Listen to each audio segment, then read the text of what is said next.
একটানা বৃষ্টি আর তার জেরে প্রবল জলে ভেসে গেল বাঁশের সেতু। দড়ি দিয়ে বেঁধে সেই সেতু বাঁচানোর আপ্রাণ চেষ্টা করলেন গ্রামবাসীরা। ধূপগুড়িতে দেখা গেল এই দৃশ্য। ধূপগুড়ির বানারহাটে চিরারঘাট এলাকায় বাঁশের সেতু বেঁধে বাঁচানোর চেষ্টা করলেন গ্রামবাসীরা।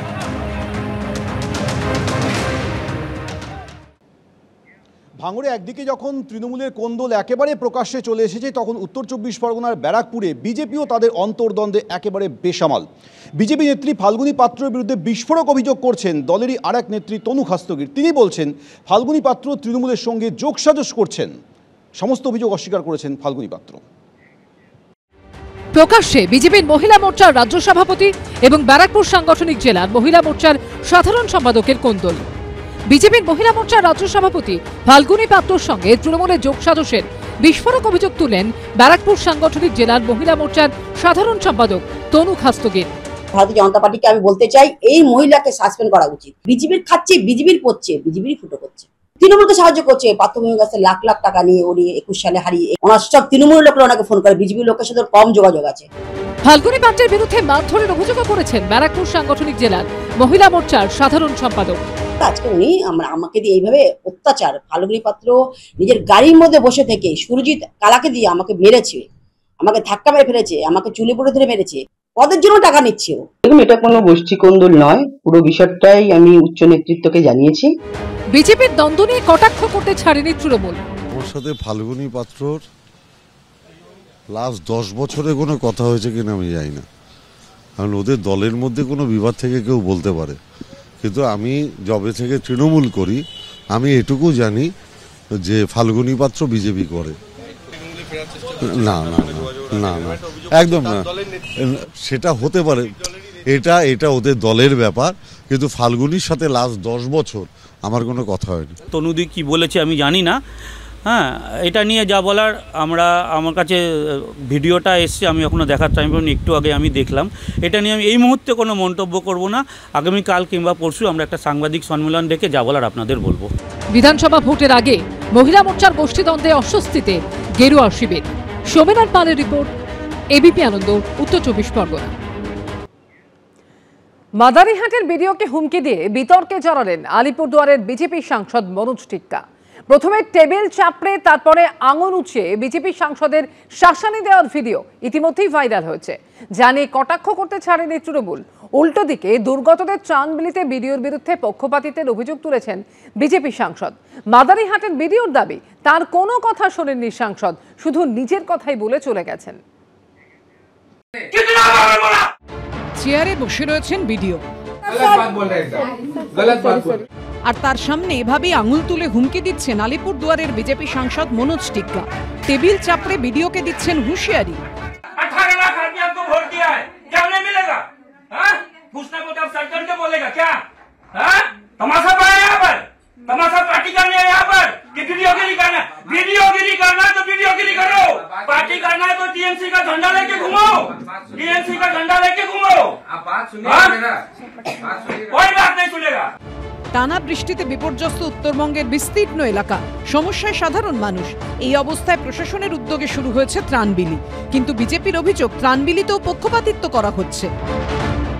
এই অবস্থায় বুধবার মাদারিহাট বিডিও অফিসে যান আলিপুরদুয়ারের বিজেপি সাংসদ। বিডিওর সঙ্গে তুমুল বাগবিতণ্ডায় জড়িয়ে পড়েন তিনি। ভাইরাল হয়েছে সেই ভিডিও।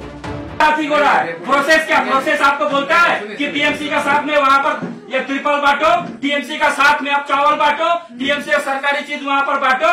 क्या प्रोसेस में है? कौन संविधान में है कि आप पार्टी के साथ में बैठ करके माने संविधान में आप पार्टी करने यहाँ पर आए क्या? हाँ, टीएमसी का झंडा लगाओ यहाँ पर, लगाओ इसका सिर में। सुनिए लगाना ही पड़ेगा। এমনকি শাসানি দিতেও শোনা যায় বিজেপি সাংসদকে। हम एक एमपी है, एमपी का क्या सम्मान होता है आपको मालूम है? मैं कितना बार बोला आपको, मैं कितना बार बोला आपको, कितना बार बोला आपको? देखिए, आप झगड़ा करने का मकसद से बिल्कुल झगड़ा करने का आपका औकात क्या है? মাদারিহাটের বিডিওকে বিজেপি সাংসদের হুমকি দেওয়ার এই ভাইরাল ভিডিও সামনে আসতেই আক্রমণের সুযোগ হাতছাড়া করেনি তৃণমূল।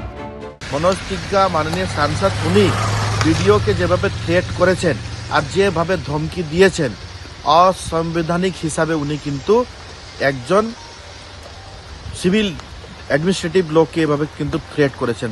টেবল থাপড়ায় ওকে মারার মতন ব্যবহার করেছেন। আমি ধিক্কার জানাই এই জনপ্রতিনিধিকে। এরা কোনো কাজ করে না, মানুষের পাশে যায় না, মানুষকে কোনো পরিষেবা দেয় না। বিতর্কের পরও নিজের অবস্থানে অনড় আলিপুরদুয়ারের বিজেপি সাংসদ। ওনাকে কোনো অসম্মান করেনি, যেটা ন্যায্য কথা ছিল সেই ন্যায্য কথাই আমি তুলে ধরেছি। যেখানে বিডিও বসে সেই সাইডে টিএমসির নেতারা বসে থাকে, এরা বিডিও অফিসকে টিএমসির দলীয় কার্যালয়ে পরিণত করেছে।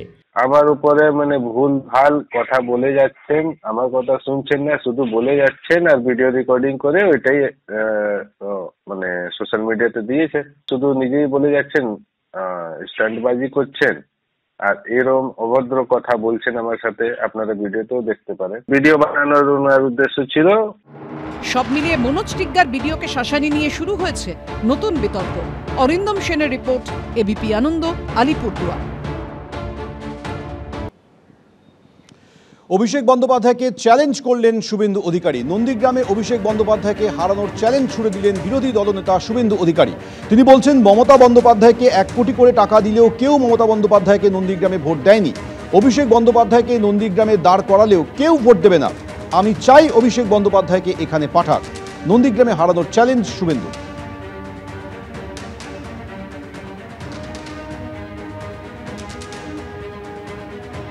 1 কোটি করে টাকা দিল নন্দীগ্রামের কোন হিন্দু মমতাকেও ভোট দেয়নি, তার ভাইপোকে এখানে যদি দাঁড় করায় ভোট দিবে না। আমি চাই ওই ভাইপোকে পাঠাক এখানে। ভাইপা ঘুরে বেড়াচ্ছে,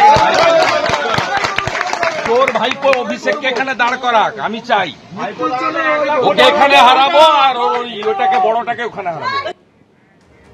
এর আগে মমতা বন্দ্যোপাধ্যায়কেও ভবানীপুরে হারানোর চ্যালেঞ্জ ছুড়ে দিয়েছিলেন বিরোধী দলনেতা। গত 24 তারিখ কি বলেছিলেন শুনুন। রাজনৈতিক টুল, এটা হাইকোর্টের আজকের রায় প্রমাণ হয়ে গেছে। আবার মিথ্যা মামলা করলে আবার হাইকোর্টে যেতে আমি পারবো, সে লিবার্টিও হাইকোর্ট দিয়েছে। অতএব দেখবি আর জ্বলবি, লুচির মতো ফুলবি। নন্দীগ্রামে হারিয়েছি, ভবানীপুরেও হারাবো। মমতাকে প্রাক্তন করবো, ওর ভাইপোকে জেলে পাঠাবো। শুভেন্দুর এই চ্যালেঞ্জ নিয়ে পাল্টা কি বললেন তৃণমূল মুখপাত্র দেবাংশু ভট্টাচার্য, দেখুন। আরে শুভেন্দু বাবু, নন্দীগ্রামে আজকে অভিষেক বন্দ্যোপাধ্যায়েরও দরকার নেই। নন্দীগ্রামের যে অবস্থা শুভেন্দু অধিকারী করে রেখেছেন, তাতে তৃণমূল কংগ্রেসের একটা সামান্য বুথকর্মী ক্যান্ডিডেট হলেও নন্দীগ্রাম আজকের দিনে তৃণমূল কংগ্রেস জিতবে। আর শুভেন্দু বাবু শুধু সবাইকে নন্দীগ্রাম ডাকেন কেন? একটু শুভেন্দু বাবু যান দক্ষিণ 24 পরগনা একটা সিট থেকে ক্যান্ডিডেট হন না, ডায়মন্ড হারবার লোকসভার মধ্যে কোনো একটা সিট থেকে ক্যান্ডিডেট হন না, যান না, একটু ক্ষমতা দেখবো, ক্ষমতা বোঝা যাবে। পৃথিবীর সবাইকে শুধু নন্দীগ্রামে ডাকছেন। আরে আপনিও একটু বেরোন বাড়ির বাইরে। বাড়িতে ঢুকে থেকে ঘেউ ঘেউ করে লাভটা কি আছে? বাড়ির বাইরে বেরোন, জগৎটাকে দেখুন।